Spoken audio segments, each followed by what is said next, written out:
So the J-perm is an adjacent corner swap PLL, and you can tell because there is a pair of matching corner stickers over here and no other pair of matching corner stickers. How you recognize the J-perm is quite easy, as there's a solid block, 3x1 block on one of the sides, and it also extends over one more to a 2x1 over on the other side.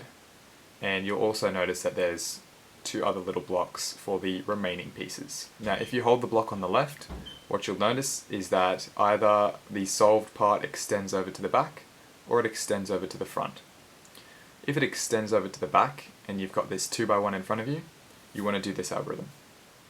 Right, up, right inverted, front inverted, right, up, right inverted, up inverted, right inverted, front, right 2, up inverted, right inverted.